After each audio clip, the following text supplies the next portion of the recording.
We are facing a disaster of unspoken sufferings for enormous amounts of people. Now is the time to speak clearly. Adults keep saying, we owe it to the young people to give them hope. I don't want you to be hopeful. I want you to panic. I want you to feel the fear I feel every day. And then I want you to act. I want you to act as if you would in a crisis. I want you to act as if the house was on fire. Because it is. 30 years ago, I thought that the three major environmental problems on Earth were ecosystems collapse, biodiversity loss, and climate change. And I thought with 30 years of good science, we can solve these problems. I was wrong. The three major environmental problems on Earth are selfishness, greed, and apathy. If we stop consuming animal products of any kind, it is a simple act, millions of people are already doing it. It is a substantial act.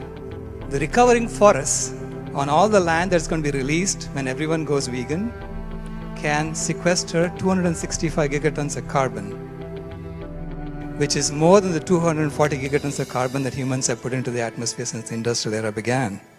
That is substantial. Over 80% of the world's farmland is used for animal production, but it produces only 18% of the world's calories. You need to feed a cow about 10 kilograms of mostly grains for it to grow by 1 kilogram. For pigs, that's about 6 kilograms, and for chicken, 3 to 4 kilograms. So a lot of food is wasted as feed for animals that we would then eat. At the moment, there's a hole in veganism. Everyone talks about veganism, animal liberation, but veganism is also not push the others out, not destroy their homes. We are not in touch with the destruction that goes on in the earth due to our consumption. We're not in touch with the destruction due to our consumption of animals. Vegans are very aware of that, but how many vegans are aware of the destruction caused to other creatures through their homes, through their footwear, through their clothing, through their trips in planes, through their trips in cars? These are all aspects that most vegans that I've met haven't really thought about. What if we stopped driving? First and foremost, 33,000 lives could have possibly been saved. That many people were killed by cars in the US in 2012, making your car one of the most dangerous places you can put your little body. That's like a college football stadium full of people. If people stopped driving altogether, we would be relieving the environment of a great stress. Every step of a car's life has an enormous environmental footprint. No cars means no footprint, which means more trees and shade and flowers. Studies show that transportation emissions account for 1/3 of the US air pollution. So without cars, the sky would be 1/3 more clear. This is all of the trash that I've produced in the past 3 years.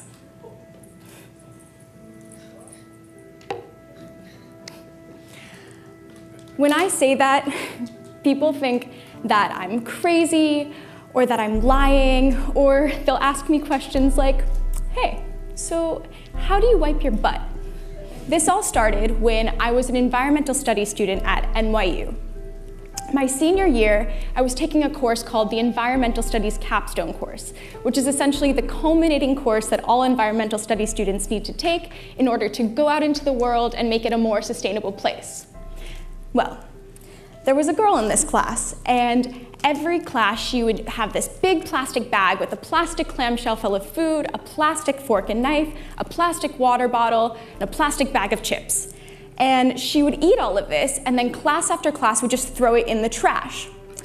Now this was really frustrating, because here we were, these environmental studies students, trying to make the world a better place, and there she was, throwing all of this stuff into the garbage.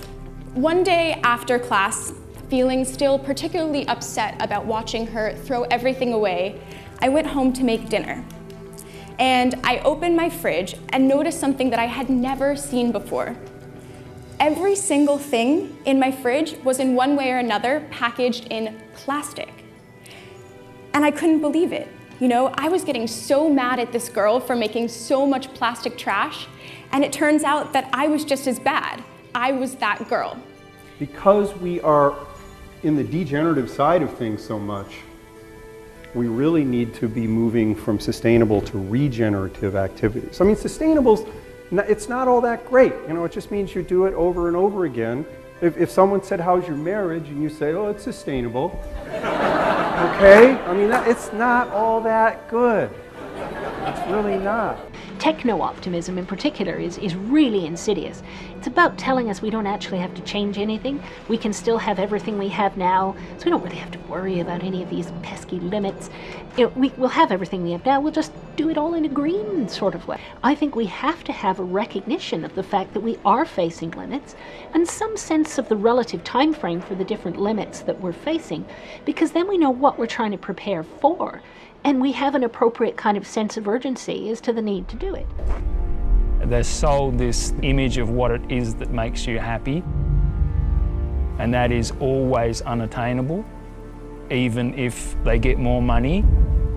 And that I think most of this is engineered to power the economy into this growth-based consumption. Every year, consumption needs to be more. In light of the fragile global environment, job creation, economic growth must be on the top of every agenda for every government and the world community at large. Under our plan, the economy will average 3.5% growth and create a total of 25 million new jobs. Well, we have a national economic plan, Jobs and Growth. Jobs and growth, jobs and growth, jobs and growth. Australia, its future. In the background is this kind of ticking time bomb of economic growth. If I slowed down, grew some of my own food, and we all traded our skill sets, and nature could find that level of productivity again, well, things like population problems and carbon in the atmosphere, they would evaporate, because carbon's just plant food. And that's permaculture design, hitting the sweet spot, finding your niche, and the more you can centre yourself with that, the more you'll be happy,